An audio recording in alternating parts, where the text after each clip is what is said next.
there's becoming a lot of AI in tattooing, particularly with designs and Midjourney and apps and creation and stuff like that. So how many artists do you know that scroll through Pinterest? A lot of times you're taking inspiration and you don't even know it. All art is derivative.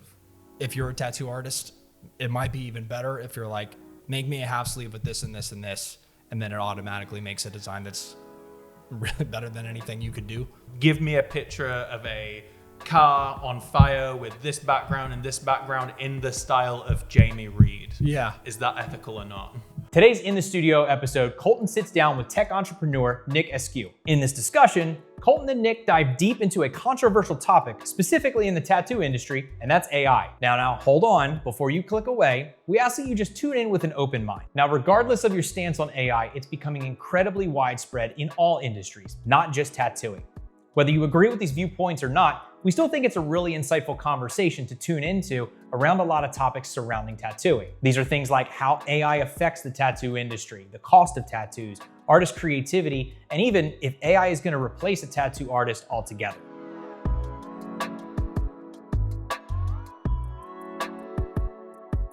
A couple of years ago, a doctor told me that if I didn't figure out how to stand up while tattooing, I was gonna need surgery. That's why we adapted this uplift desk. I stand and tattoo, which now my pain has gone down significantly. I get so many questions on what my tattoo bed is, but really it's not even actually a bed. I think as tattooers, we don't really think of the longevity of our careers or taking care of our bodies. You're tattooing for 8 hours or longer sometimes, so it's just really important to invest in tools that'll extend your career. If you'd like to see the equipment you use to make this, check out the link in the description. Do you want to tell everybody like who you are, what you do for work, what you're doing here today? Yeah, so my name is Nick Askew. I am CEO of a couple of different technology companies specializing in AI for businesses. So a couple of my businesses specialize in automotive, but also just in like large scale enterprise as well. I'm here today because really passionate about the tattoo industry and also a client of Eden as well. So. Well, and your wife's getting tattooed. Oh, and she's getting tattooed currently as we speak by Deanna. Yeah. Worked out great. Yeah. So yeah, I mean, I just kind of wanted to talk about AI today because it's a bit of a hot topic in the tattoo industry right now. But it's so fascinating to me, and it's like it's not just the tattoo industry that it's affecting. You know, this is a global, very omnipotent, omnipresent thing. Ubiquitous is the word that I was looking for. But yeah, I mean, just kind of wanted to get your insight on what AI is doing to the world right now. Well, look, I think at its core, right? So you've got things that have evolved over time, and at the beginning, okay, so let's take it to the Industrial Revolution, right? Let's think about that. So at first, everyone was making everything by hand, and then you've got some sort of industrial revolution that happened to where we could actually mass produce. We weren't, hand weaving rugs anymore. We were actually being able to create things. Then, you get down to the 70s, and you had this revolution that was like a blue collar revolution of, automated production lines, right? That really scared the shit out of everyone. Right, because what that did was change the way that we worked and to create things that only humans could do. And I think that's the big thing about AI right now, especially when it relates to art, is only humans should be able to do that. So now what we've got, what I like to think of as a white collar revolution, where AI is doing something that classic computing couldn't do, which is critical thinking. So it's transforming a lot of industries right now because it's allowed us to utilize technology to do things that it hasn't done before, which is think and create. Yeah. Well, real quick, because we had this conversation before, you blew my mind, like the first call that we jumped on, just talking about like this exact same conversation.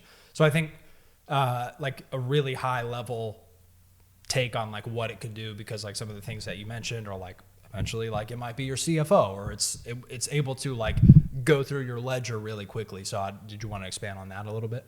Yeah, so look, AI is logic and reason, right? It's looking for patterns the way that humans look for patterns. You know, if I go pull a report, or if I'm running my business, right, I pull a report of all of my income, all of my appointments that I've had, all my expenses, and I look at the reporting and go, okay, I know in 3 months our cash flow is going to be here, right? So if you give AI a specific job to do and you ask it questions, it's able to analyze in the same way that we're able to analyze. So if you think of AI agents as jobs to be done, and if you notice that there's a new AI company popping out every single day, right? Whether it's video creation like Sora from OpenAI, or if it's art creation, or if it's horrible music creation, but whatever it may be. Or really good music creation if you like horrible music. If you're really into terrible music. The memes coming out of that, top notch. Top notch. But they're all just jobs to be done, right? So if you can think of anything that is an analysis of data, or if it's which you could actually get into the creation of art or anything in general, it's all just an input, an analysis of data, and then an output of whatever the job that needs to be done. Yeah. And that can be through anything from finance all the way to the creation of art. Yeah. So what do you think are obviously there are specific jobs that AI might be a candidate to kind of at least assist with, maybe if not overtake, but what do you think are some of the biggest industries that are kind of most being affected by it right now? I think banking and finance, right? For us to be able to look through certain aspects, there's jobs that we don't want to do. No one wants to look through reports for hours and try and figure out what the next best strategy is, or look for things inside reports to make good decisions from. Kind of want that served up onto a silver platter for them. If you do X, Y, and Z, you can eliminate these expenses. Those are really cool things that nobody really wants to do anymore. And also it takes them a long time. Because even if you have the data compiled, somebody's got to come through it. Absolutely. I think lower level customer service, it's I think about, this, especially because I work a lot in automotive as well, is if I call and ask for the status of my car, right, it's being worked on in the shop. If we have all the data points together of okay, it's worked on by Steve right now, it's in his bay, he's got parts on order. If we know all of those things, I want the instant gratification of being able to call, being able to text, where's my car, when is it going to be ready, without waiting for someone to answer the phone and give me the runaround. There's all of these things that it could actually have a very functional increase in the quality of life for people, but also just get rid of the jobs that no one really wants to do anyway. Yeah. Well, that's interesting too, because I think the first thought is it's going to take people's jobs, which it's going to do that, but also it can be a better experience for the customer too, or the client, because it's faster and it might be more efficient. If AI is able to take predictive insights on how long it takes Steve to do this certain job, then you're going to have a better, more accurate timeline of when it's going to be done, Oh, absolutely. And look, anytime there's an evolution in technology or the way that we do things as a society, jobs end up transforming, right? So it's when the ATM came out, did all the tellers went, oh my God, we're going to be out of a job. You mean you can just go get cash from a drive-thru? Yeah. And that's a scary thing to some people who don't want to embrace change. But then what you end up finding out is it actually transforms and creates a whole just industry of new kinds of jobs for people. It creates new jobs for engineers. It takes new jobs for people to work in a different fashion to support these kind of systems. So yes, it does change the landscape of the workforce, but it also creates a lot of new opportunities as well. Yeah, totally. So I've already kind of mentioned, but one industry that it's affecting, I don't know as much as other industries, but there's becoming a lot of AI in tattooing, particularly with designs and Midjourney and apps and creation and stuff like that. So, we'll dive into it, but from a really high level perspective, like what do you know about that, and what are your kind of opinions on that? And as a not just as somebody who's an AI, but also like as a tattoo collector yourself. Yeah. Look, I mean, for AI in general, right? When I go to get a tattoo, it all boils down to what am I actually paying for, right? My opinion on AI is it's just another tool to give you the creativity that you need to be able to execute something. And look, and it's not for everyone, right? I mean, do you remember when people started looking at you funny when everyone brought out their iPads with Procreate? Yeah. Right? That was I know tattoo artists back in the day. I've got some work done by a guy named Zeke Owen who's passed away right now. And he was really old school 50s, 60s American traditionalist. If he would have seen someone working on Procreate and printing out a stencil that way, he would be rolling over in his grave, right? Yeah. But it's, we all get inspiration from somewhere, right? Whether it's the art we've seen, whether it is other artists, whether it's, different mediums of creativity altogether. We all draw inspiration. I think when used properly, something like Midjourney or AI can just be used as a vessel to provide inspiration. And I'm not sure that there's anything wrong with that. Yeah, totally. And I think it's a little bit different from different styles, but from the client side of things too, it's becoming a lot more normal. For me personally, I don't care if somebody uses AI to make my design, and I've had that happen before. Actually, like years ago when I was getting tattooed, it wasn't very like commonplace, but one of my artists put together something with AI to kind of go off of for inspiration, and I was like, I'd never heard of that before. So I was like, what, you can do that? That's fucking cool. Put that shit on me. Let's go. So that was cool too. But I do understand too that there'll be clients that like don't necessarily want that. But I think that just comes down to preference, not just with the client, but with the artist too, Oh, it is personal preference, if I come in with an idea, it really depends how you go about getting selecting your art and artist in general, right? If I come in day one and say, I have an idea, I want this, and this.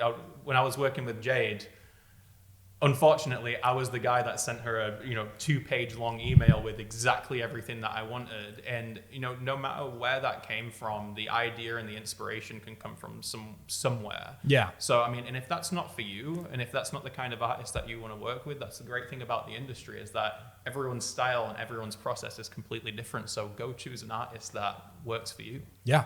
Might actually be a good thing for artists that are, that they don't want to use it, because there might be a market for clients that wants an artist that doesn't use AI, and that's fine too. I want to directly get into some of these hot topics in tattooing, as far as why artists are pushing back against it, and why they feel like they don't like AI. So like I feel like one of the biggest ones is that it kills true artistry or it kills creativity. So what are your thoughts on that? Does it kill creativity? It feels like a cheat code to creativity, right? If I go look through my lens of Midjourney and I pull something together, it does feel a little bit dirty, right? Like I'm coming up with a design, I'm basically taking the client's request, doing it in the style of, whatever the style the client's requested, throwing that into Midjourney. But I'll counter it with this. How many artists do you know that scroll through Pinterest looking for right? Exactly. Yeah. So what's the difference? What you're doing? So AI does a very specific job. It curates and across all of its wealth of knowledge to create a single output, right? And if you think about that, that actually includes everything that it's seen on Pinterest. That includes pieces of art, classical art, modern art, everything that it has access to create one output. Yeah. Whereas if you're looking through Pinterest and you're looking through all of the other things, you are doing all of that manually, and subconsciously you're collecting all of these ideas to either create a mood board or create something where the end result is something very similar. Yeah. So although it might be controversial, you're actually doing functionally the same thing. one just gets you there much faster, and you have a little bit less control over because you're allowing it to give you the output rather than, doing that manually. Yeah. So my question to that is, what's the difference between endless hours of scrolling on Pinterest versus a carefully curated mid-journey prompt? Yeah. And, especially with realism. And by the way, I should mention that I feel like there are slight differences for different styles. Like Sure. if you're a neo-traditional artist and you say, give me a neo-traditional tattoo inspired by this person, then I feel like it starts to be like, maybe that's not as kosher. But like if you're a realism artist and you're looking for reference photos, this is the same reason you see the same tiger or lion tattooed a bunch of times, because there aren't that many reference photos out there. So inevitably they're going to be reused. And so when you go on Pinterest and you pull something like that, are you crediting the artist that did it? Probably not. Do you even know the artist that did it? It might not even be listed, because it's probably been reposted from somebody else. And so, yeah, I feel like in some ways, yeah, you're getting to the same result, but it's it's more efficient and faster, and it might actually be more different than what you pull off Pinterest. Yeah, you actually end up opening a world of creativity because you're allowed to, get a diverse output from that rather than just, copy that, very specific lion or tiger that everyone seems to have, right? But they're all different ways of getting creative inspiration. I was looking for it earlier and I can't remember her name. I wish I could. That she creates these 3D models, right? And actually creates a sculpture first, photographs it, then tattoos it, right? That's a very specific process to be able to get an output of something. And I think that part of the beauty of anything to do with art, there are no rules, right? Whether you want to create a sculpture, whether you want to hand draw something, whether you want to take, portraiture and turn that into, expand on that and turn that into something beautiful in your style. Yeah. Or if you want to use AI, there are no rules in art, and there shouldn't be. Whether it's music, whether it's tattooing, whether any kind of medium, the whole purpose of art is that it is freedom of expression and lack of rules. Putting labels and creating boundaries around the rules is could be detrimental to the art form in general. Yeah, totally. And going back to what we were saying about, it's freedom of expression for the artist, obviously too, but for the client, getting that piece on you, you might resonate with a specific piece or an artist more because of the way that they create it. Like, if this artist that you're talking about, or I know another artist, Jacob Sheffield, he does all of his shit in ZBrush. So he makes 3D models. He doesn't normally sculpt them, but he'll spend like weeks on a design sometimes. And so, yeah, you could emulate that with AI, but also from the client's perspective, like for me, that's fucking cool. Like that's just a cool thing to know about your tattoo, that all that time went into it as well. So that's an angle for him too, or whoever the artist doing it is. Yeah, but that's the thing, is that whoever the artist that is creating something can have whatever process they have to get to that. And it really, we spoke about this before, but what are you actually paying for when you are getting a piece of work done? Right? Yeah. Because I could throw something together in Midjourney all day long.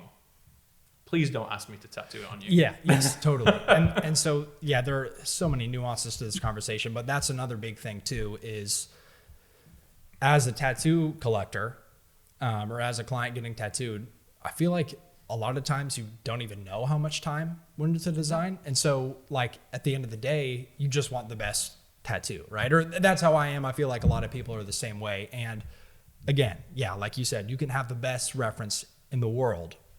You still got to put it on skin. And that's the thing that people are paying for. If somebody was paying for a print of a design that you made, okay, maybe we could have a conversation about how that's not as valuable if AI does it. But at the end of the day, you still have to apply the tattoo solidly. And like, especially with realism, like one of Deanna's whole points has always been like, you can only like replicate a photograph so well. It's the technical aspect of it, but it's like, really it comes down to how different do you make it, and what are you bringing to the table that just not everybody is. So there's a lot to unpack there for sure.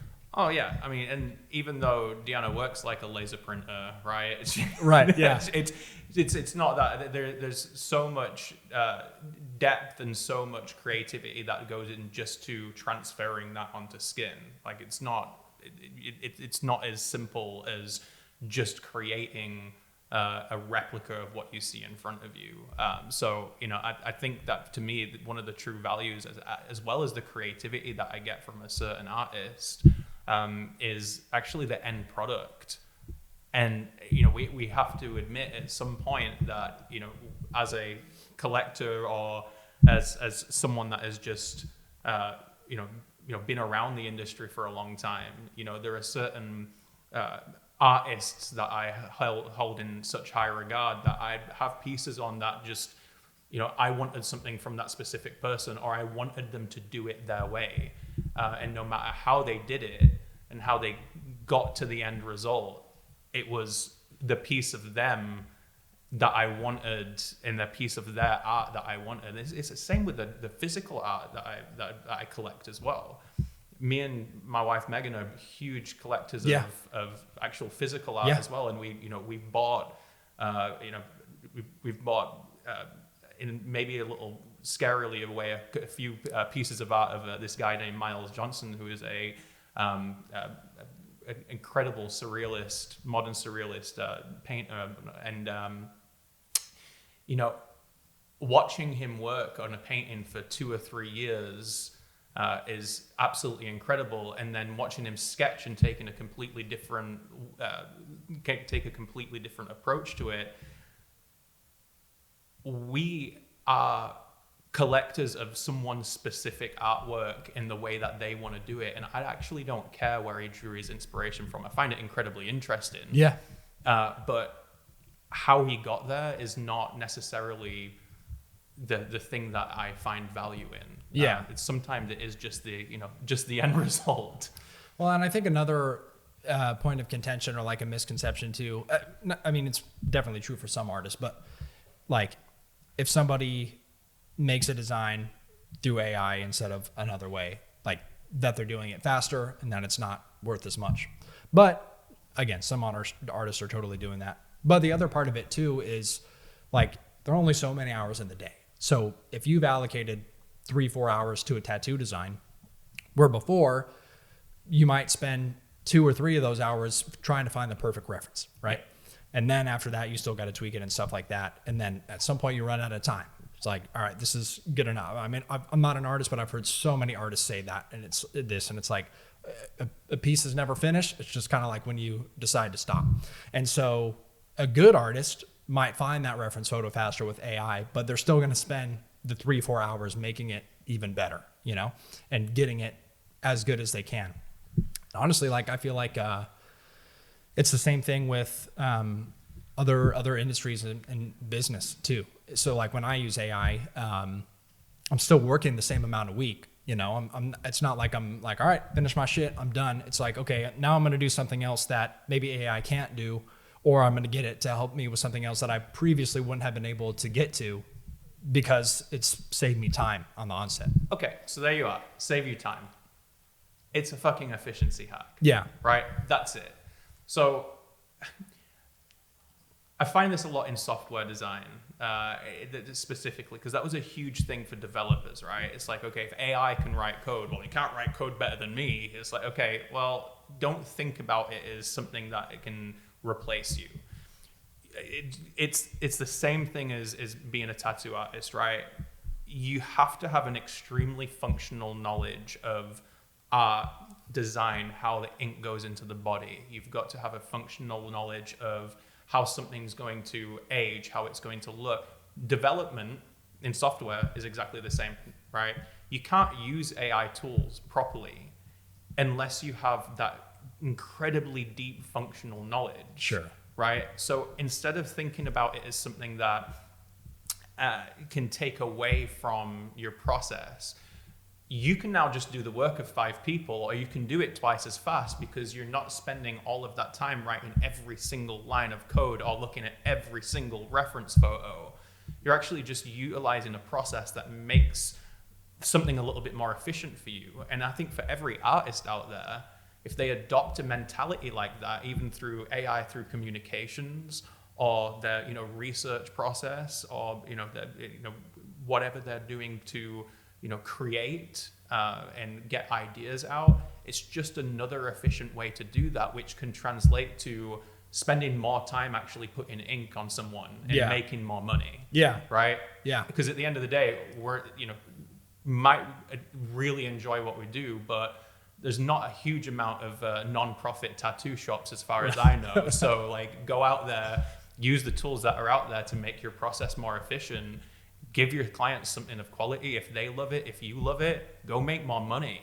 Yeah, totally. And that's something that's always important to keep in mind, because no matter how much you love doing something, at some point money does become a part of it.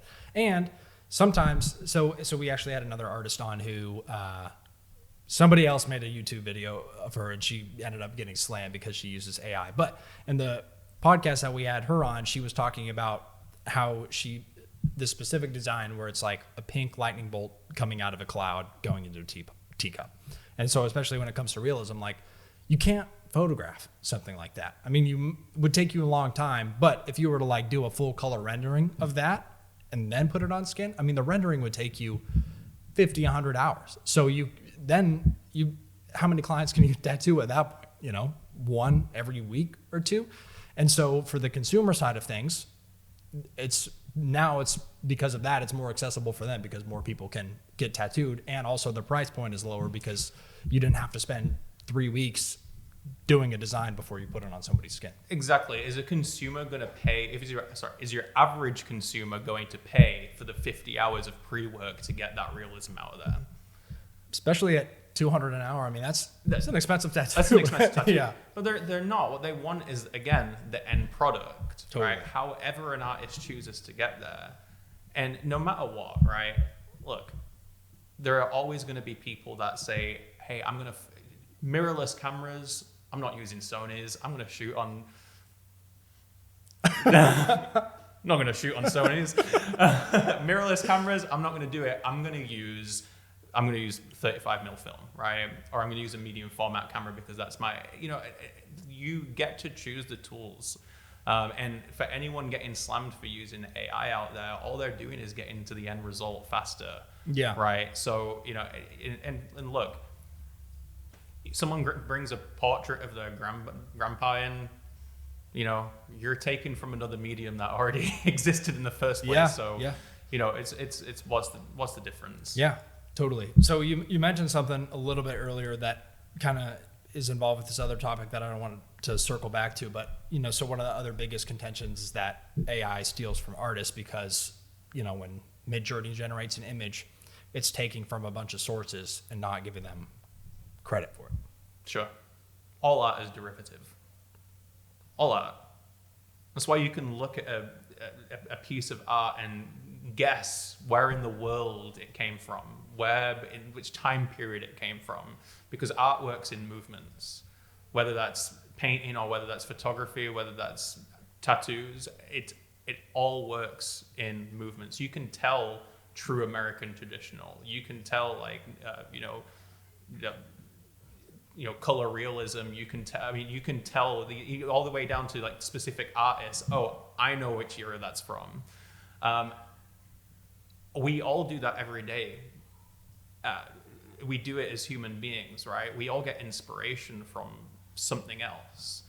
80s music sounds like 80s music, yeah, right? And yeah. It really just does. I mean, you can listen to anything, and Wham comes on, or something that is very traditionally 80s, and you can pinpoint that exactly. Yeah. So what AI is doing, right, is it's like you have the ability to have the world's knowledge, which feels like the unfair advantage, right? That's what it is that I can spend years training on a very traditional, in a very traditional approach, and draw creative inspiration from a certain era or a certain style.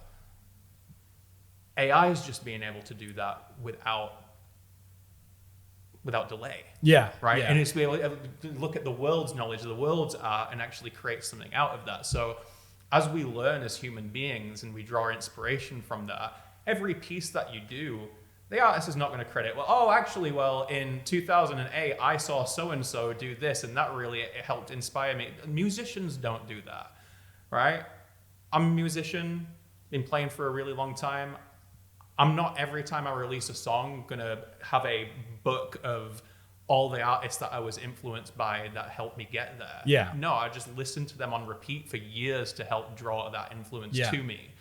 Well, it's funny that you brought that up, because a lot of times you're taking inspiration and you don't even know it. Yeah. Like this happened to me a bunch. Maybe you're more creative than I am, but I'll write a song or a riff and I'm like, that's sick. And then I'm like, it sounds kind of familiar. And then a few weeks later, sometimes a year later, I'll be like, damn it, it's that exact same shit that I heard in this song. But you can't always like recall everything you've ever seen. And so especially with creativity, but just like, not to get too deep, but like human experience, like you draw inspiration from everything that you've ever seen or encountered, whether you remember it or not. So if you have a certain style of music that you gravitate towards or a certain style of art, like you probably can try your best to list out, okay, these are all the people that influenced me, but you're probably going to have so many sources that it's just subconscious at that point. Like you can't remember what all inspired you to go down that route, you know? You do it all the time.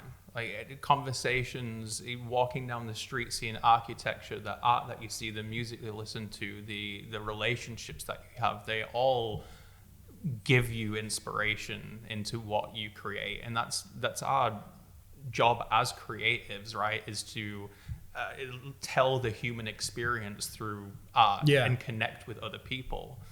And I think that's where AI gets a little bit creepy for people, right? Is that it's like you take all of these other pieces of the human experience and then you regurgitate it into something that's a collective thought of all of everybody's human experience.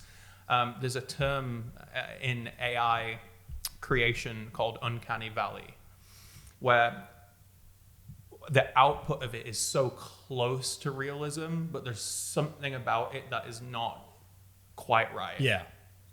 But also in painting and tattooing, it's not a carbon copy of what you're outputting, right? So I think it's no matter what you output with that, it's always going to be inspired from a collection of what it's been trained on. Yeah. The only unfair advantage to using AI is that we go through life and we have our own experiences, which is a very segmented set of experiences. And that really goes into, if I'm a lyricist or if I'm writing songs or if I'm drawing or creating something, generally speaking, I'm putting out something that I want to get out emotionally. Yeah. Right. I want someone else to experience. You'll find that a lot of artists generally have a, huge amount of, emotional stress that they want to get out, and that is their avenue to be able to communicate their emotions outwardly. We're not always the best communicators in terms of our emotions, but we get it out in art, right? That is the part of AI that I think is personally controversial, because what ends up happening is, although I'm a proponent for it from an efficiency standpoint, I still believe in the human creation of art, right? I still believe in humans connecting through the medium that is, here's my experiences, here's my output, and this is the way that I choose to communicate it. You have to realize that AI is soulless. Yeah. Right? But if you channel it as a tool for efficiency, and you channel it as a tool for research, and you channel it as a tool for, something that helps you with inspiration to help your client, you can still put your own creativity in. It does not remove your passion from your output. Right? That's it's just one unfair advantage, is that it's not got your experiences in your lens. Yeah, totally. And that's something that I hadn't considered before. So that's interesting that you bring that up.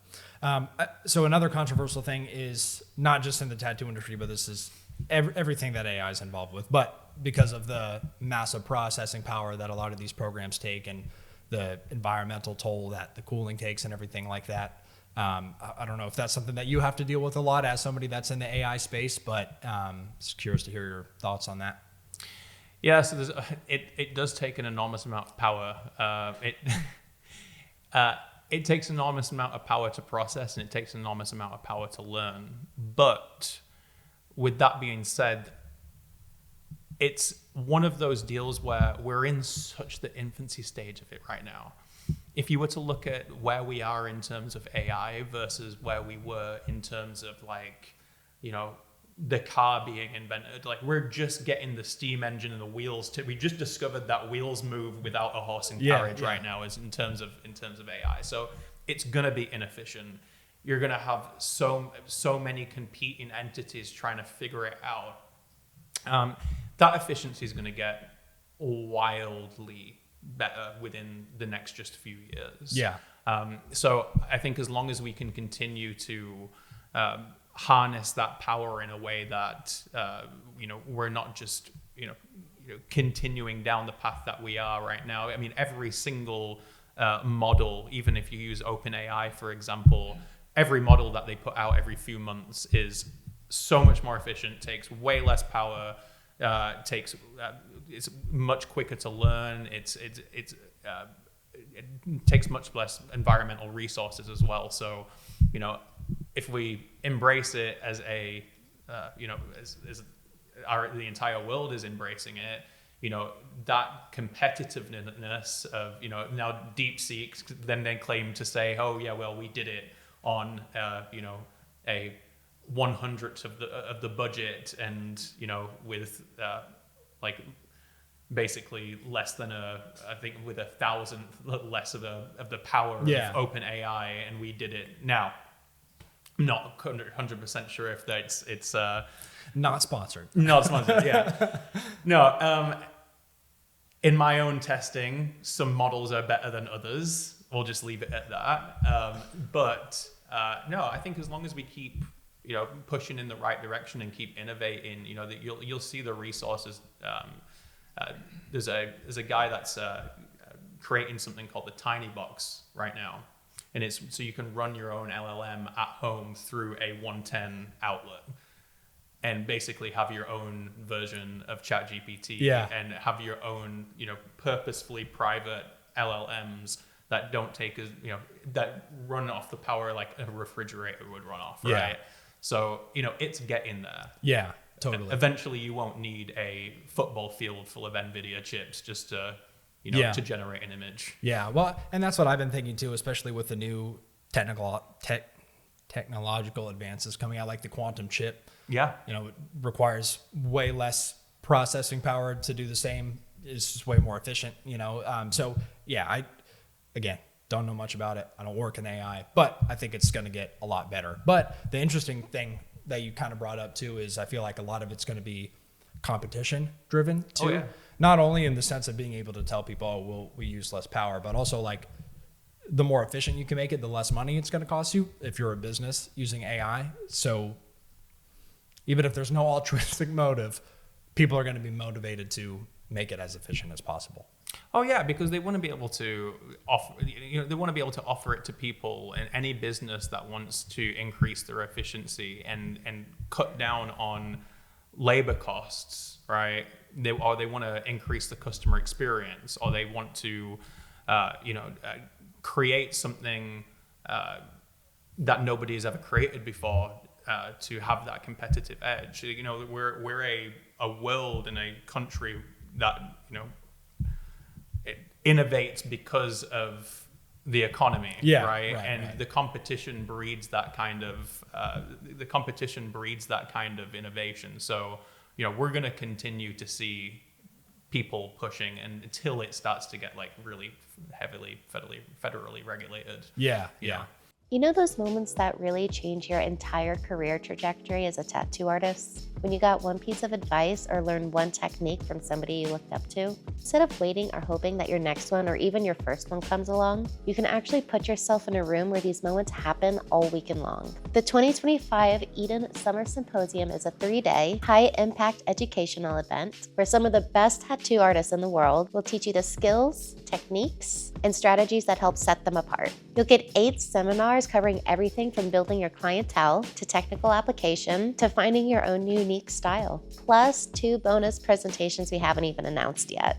This is an incredible opportunity to learn directly from artists who have built incredible careers in this industry. And not just from the stage. They'll be at the venue all weekend, meaning you can ask questions, get feedback, and gain the kind of insights you can't find anywhere else. And thanks to our sponsors like Bishop and Inkies, we're giving away thousands of dollars in free product, plus insane raffles with high value prizes. This event always sells out, so don't wait. Check the description below for more info. While we're on the subject of the future of AI, there's a lot of things that AI can't do that humans can do, at least right now. But in tattooing specifically, for example, you can make AI tattoo designs in Midjourney, but it's kind of like, what did you say before? Uncanny Valley. Yeah, Uncanny Valley. There's still little things, and if you use it correctly, things with anatomy or light sources or whatever, to where like it's not going to get you there 100%. I'm sure it will eventually. But do you think that it's going to get to that point where if you're a tattoo artist, it might be even better if you're like, make me a half sleeve with this and this and this, and then it automatically makes a design that's really better than anything you could do? You know, this is one area where I think that I think that we are never going to see that level of. And look, I might have egg on my face in 2 years because, you know, you think about the AI images and videos that were generated. You know, you could always tell because someone had 7 fingers and, you know, an eye pointing this way, right? But that's come a long way in just a couple of years. Yeah. Now we've got realistic videos being created to where I can't tell the difference between a real ad and an AI generated ad. That's freaky to me. That is so freaky, right? So do I believe that at one point you can prompt something? Now remember, AI still takes prompts as inputs, right? So it still needs something to go by to understand what your end result and your output needs to be. So we have to be able to say, I want this piece. I want a space sleeve that starts off with the Earth's atmosphere that goes up, and I want to see, you know, the time space to increase until you get to a, you know, an actual point there of our, you know, infinite density and blah blah blah, right? And the more complex of an idea you get, the harder it works to understand that. Yeah. And you end up getting so wildly different results. If you were to prompt that again, the exact same prompt, you get a completely different result. Sure. So the things that we're really good at doing is coming up with an idea and iterating on that idea, which you can do in Midjourney, right? You can take an idea and go, all right, here's some feedback, actually edit this part of the frame, let's zoom out, and you can iterate on that. But I hope that for us as people, we're still able to use those pieces of technology to help give us superpowers and not actually just replace us. Yeah. Because I don't think, from the way that we learn, and I've seen this with AI models in general, is that it kind of becomes an echo chamber, and it can optimize in a really horrible way if, like, we still have the decision-making ability to have this, you know, subjective opinion on, is this art good or is this bad? AI, in general, does not have that subjective opinion. It's either objectively, does it work or does it not? Do you remember the captcha, you know, the Google captcha authentication, where it's like, hey, you know, all the images with school buses in. Yeah. Do you know what that was for? No. Right? it was used as a tool to prevent robots from getting through to certain things, but what it actually did was trained all of Google's entire AI image generation system. So for years and years, we were unknowingly training Google's AI system to recognize images based on us saying what's a fire hydrant, what's a staircase, what's a bus, That's freaky. Yeah. So like for 10 years we were doing this, right? So it still takes that training, and until AI can train itself on what is good and what is bad subjectively, right? And which is with art, is infinitely complex. Yeah. Right. Yeah. I don't think it can take that part of humanity away. Brian Eno, the producer, he had this, and I'm going to completely butcher it, but he had this thing about that it's like the theory of ugliness, where at some point, you look back at certain pieces of art form, and now you've got people that like want that like 80s tape player effect, or like something that sounds like it was recorded on vinyl as like highly regarded. Yeah. But it's like pushing the medium to the limits. Like now we put music videos out that look like a VHS tape because it's like retro and it's cool.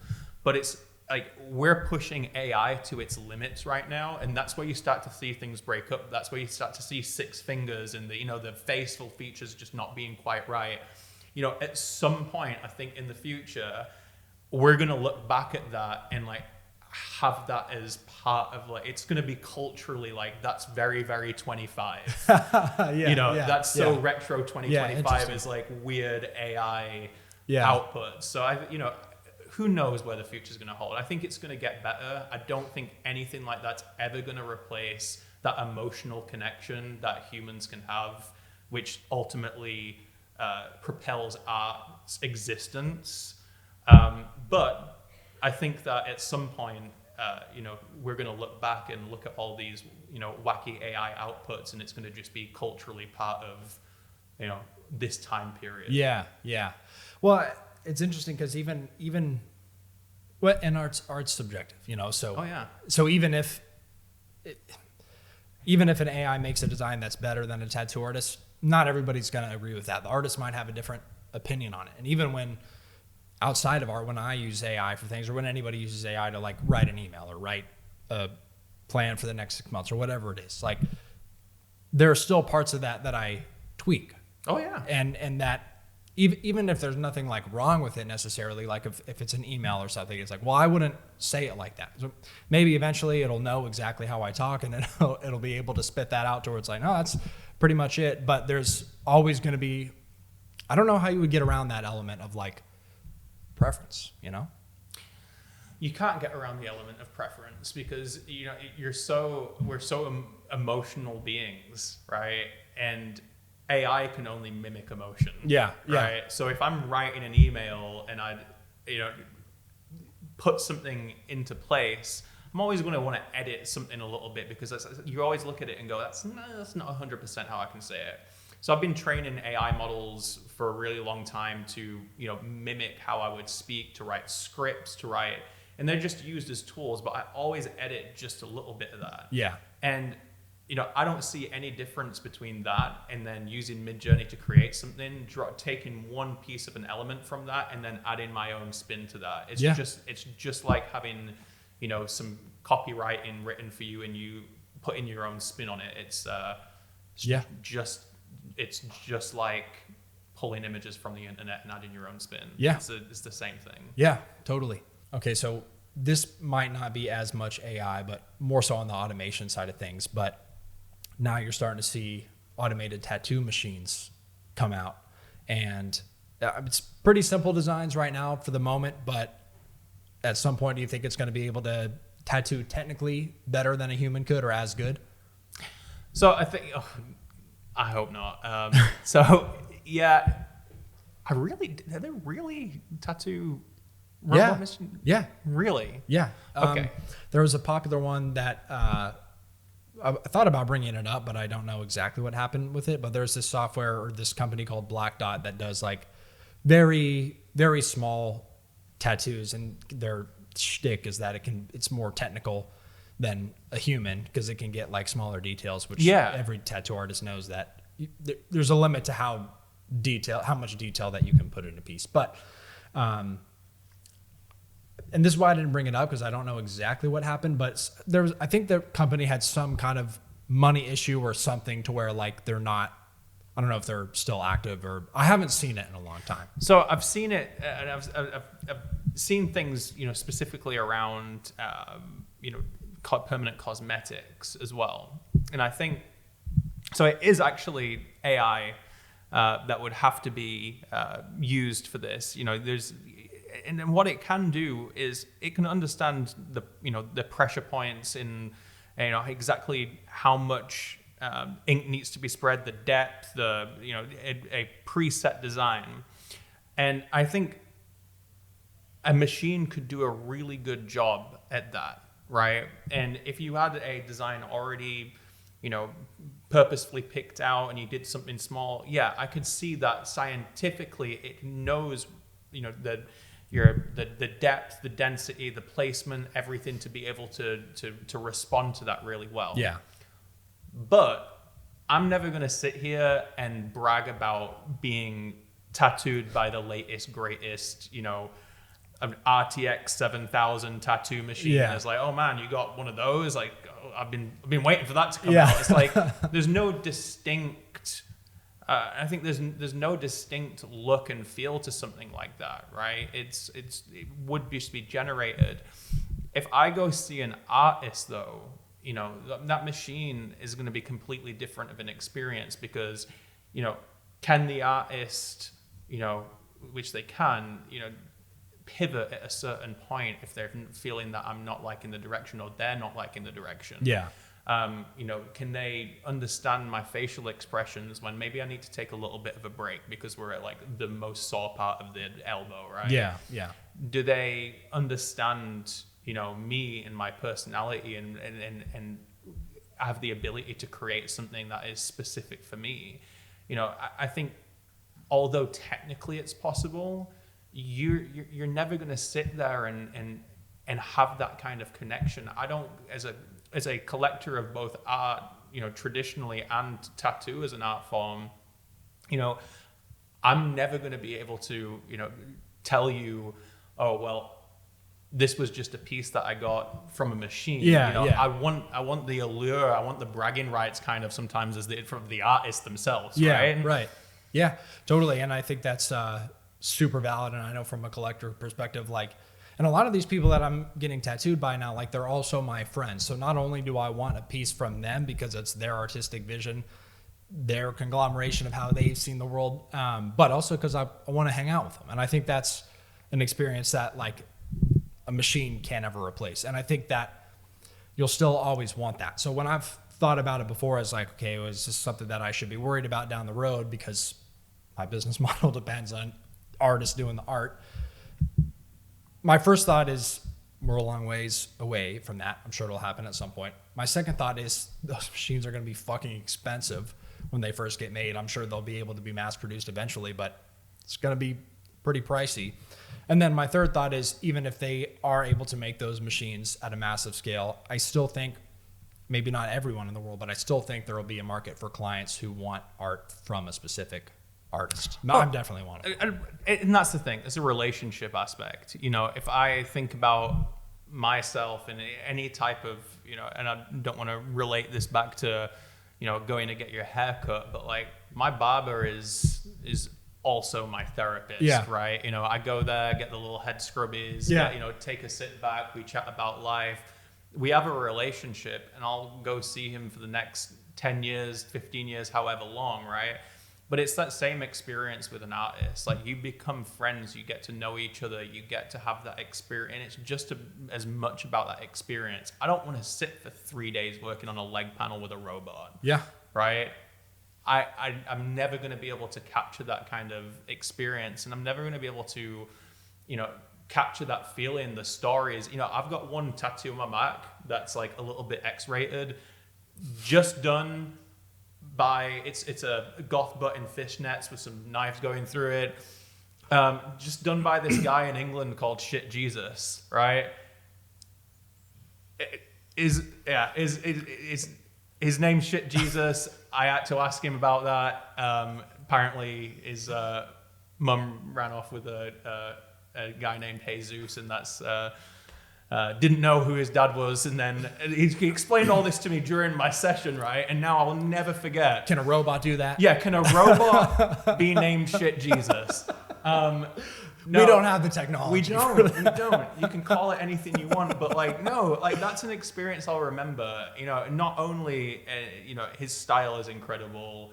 I really wanted a tattoo from him. You know, he's done tattoos on my sister, on my wife, like really well known in the community. But like, Josh is his real name. He's an incredible guy, and there's just nothing that can replace that kind of connection in those stories, and really the combination of his style and everything that he's learned over his career is, I go to him for a reason. I wouldn't go to a robot for a specific reason, no matter how great of fidelity of design that it can do. Your skin can only take so much. Yeah. Right?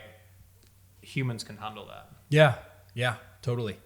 Well, so outside of Mid-Journey and everything like that, outside the actual art, what are some ways that tattoo artists or studio owners can start implementing AI into their business to make their process more efficient or make a better experience for their clients? All right, so we all start in our journey in business for a very specific reason. I bet you ask most tattoo artists why they got started in their career, and they had their very first apprenticeship where they got paid nothing to stand around and sweep for 2 years, right? You know, they did it for the love of the creation of their art form. Yeah. They're drawing, they're learning, they're learning a craft, right? But there's all these parts of the job that we don't love to do. Now, you and me might be a little bit different because we work in, on the business side of things. Yeah. But if I could spend less time following up with customers, remembering to send consent forms and doing all of the things that I have to do. Oh shit, I've got to reorder ink, got to wear my gloves out. I didn't realize I was low on that thing.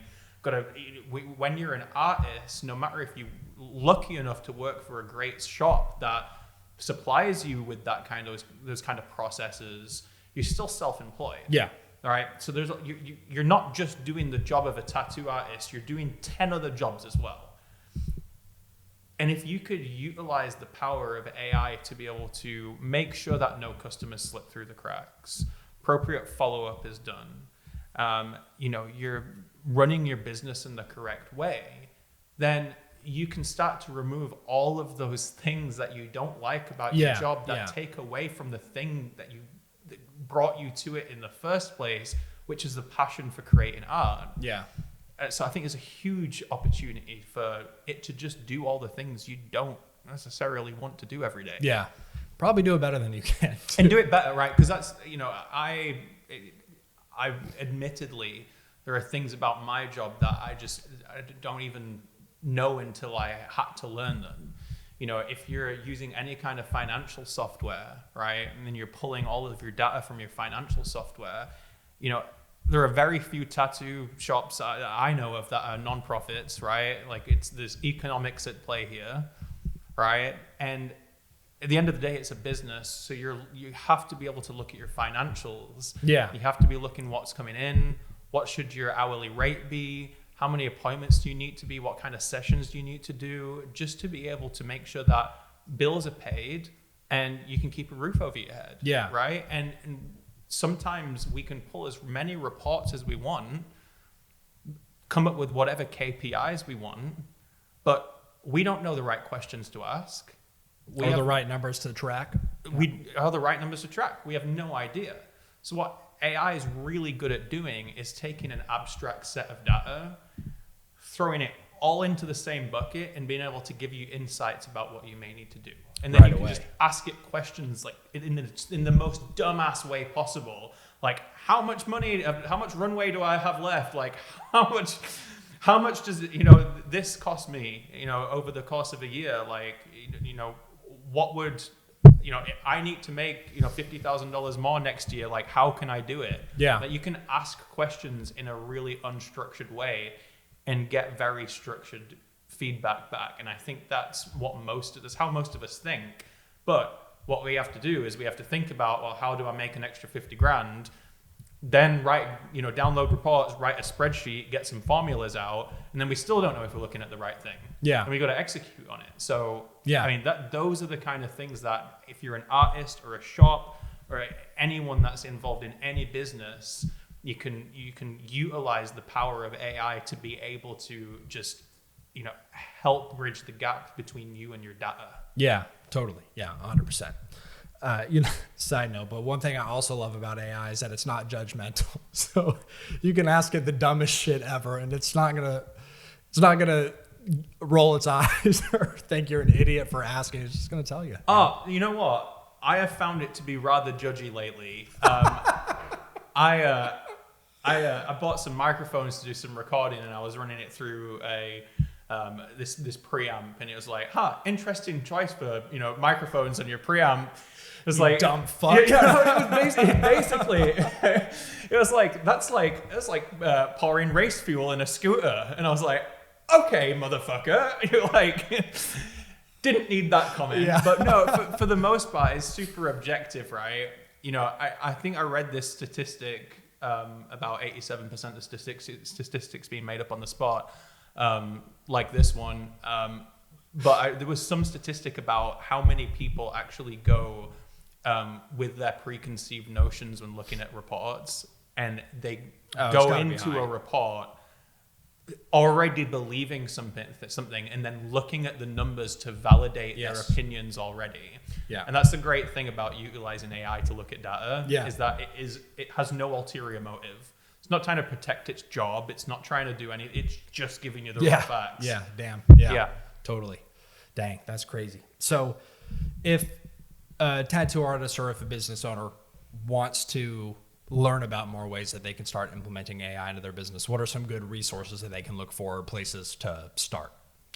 I think YouTube in general. I would think about learning tools like Zapier. I think that's really, it integrates with it's not paid advertisement. This is just something not sponsored by Zapier.